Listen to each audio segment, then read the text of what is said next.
Morning. Been a few days. Got a lot of stuff going on. Outside work, cutting grass, whacking weeds, all that sort of stuff, and getting all of my equipment ready to do a bunch of tree work. I got 6 trees to deal with on my property.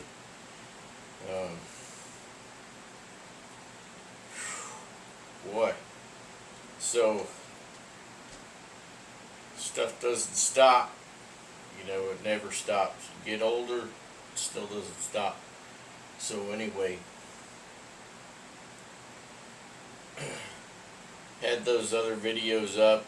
I saw a mistake in one, so I just figured, well, I got my good days and my bad days, where sometimes what goes on here doesn't always come out here at the tongue.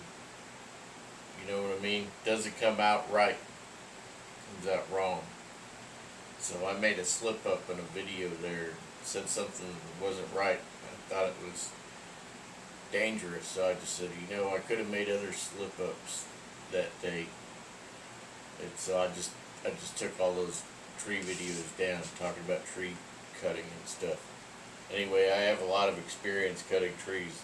A lot of times it's better just to show rather than talk about. So I'm probably going to go ahead and do some videos of me doing tree work on the channel. I know that's technically not bushcrafted survival. It's kind of like homesteading, right?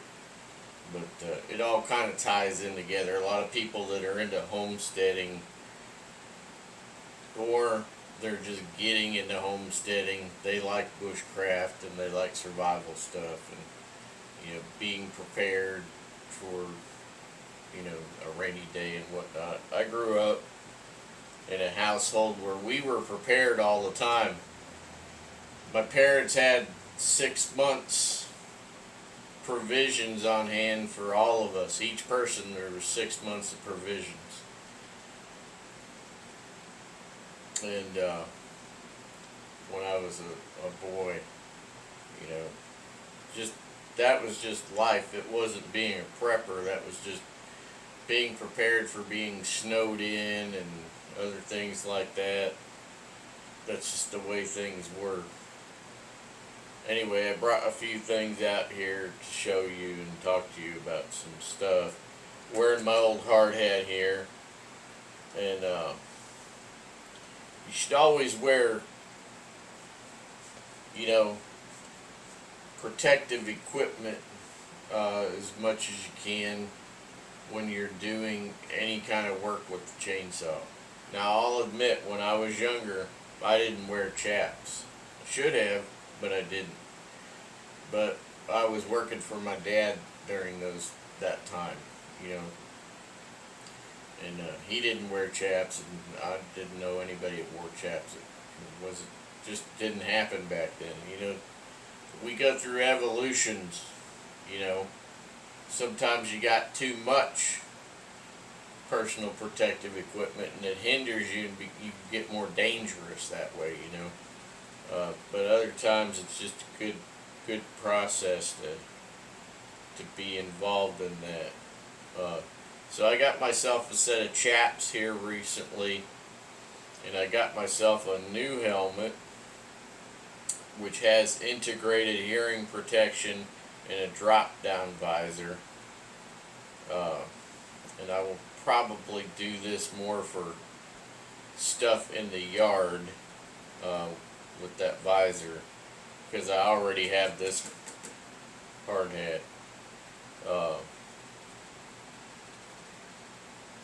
And some people will say, well, what do you need a helmet for?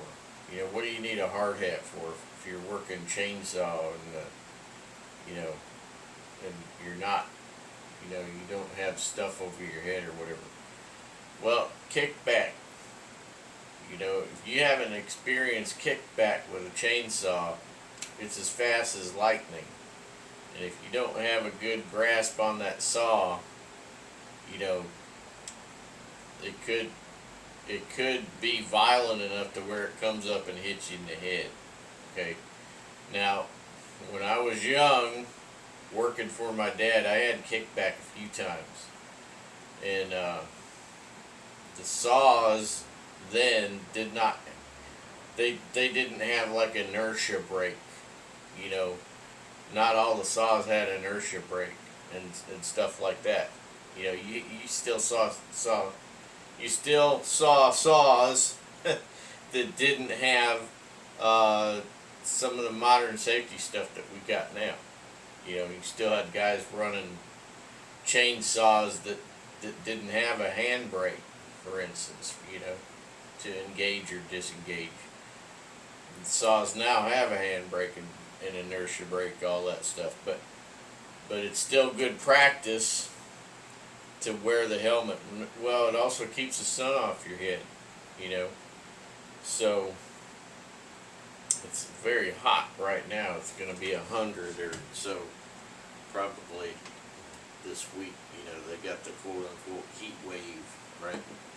Anyway, I got this helmet, Oregon, and it came with this piece. Didn't come with any holes to put the little grommet things in to attach it, so I'll have to drill 3 or 4 holes here.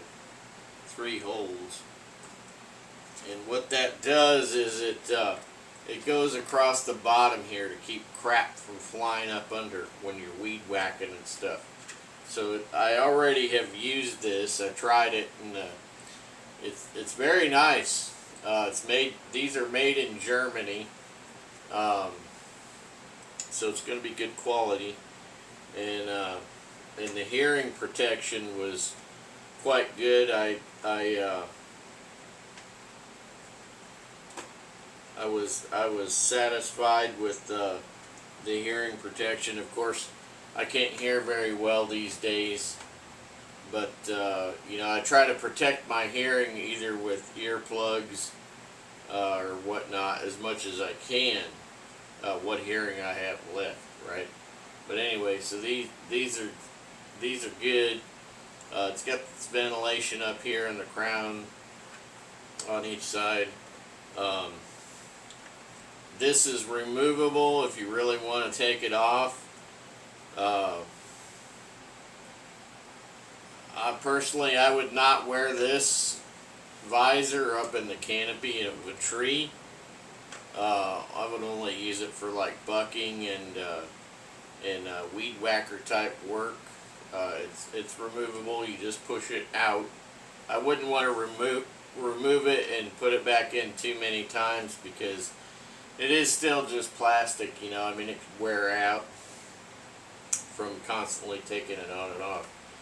But like this one right here, I wore this up in the tree, you know, doing canopy work and whatnot. So I made this a number of years ago, the strap to go on here. And I'm going to make another piece that goes behind the head,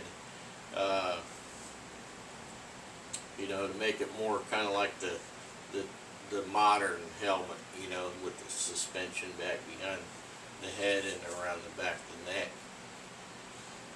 And then I'm going to make myself an integrated I'm gonna put something on there to integrate some cloth down the back to keep the sun off the back. I think I may do that, I may not, I don't know. Just thought about it. Anyway, here's the new chainsaw chaps. These are Oregon. Now, I've used Oregon products for about 50 years, and they're good. You know, I hadn't had any issues with them. As a matter of fact, I just took this bar off of my Husqvarna chainsaw. I got 2 Husqvarna chainsaws. I took this bar off. This is a 28-inch bar, and I run that on a Husqvarna 562 XP.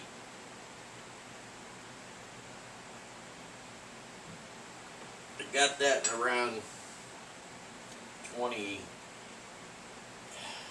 2018, about 2018, I got this chainsaw, and I got it with this bar, and I never had no issues using this bar on that saw.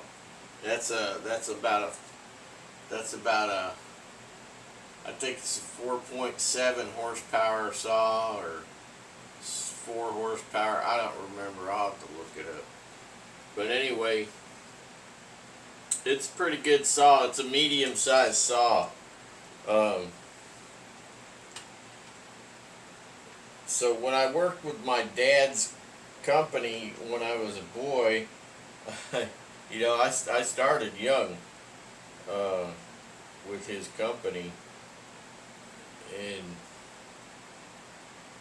when I worked with him and the guys, you know, he ran basically he ran 3 saws or 4 saws, and the saw that I still have of his downstairs in the cellar is a McCullough. That was one of the medium saws that he had.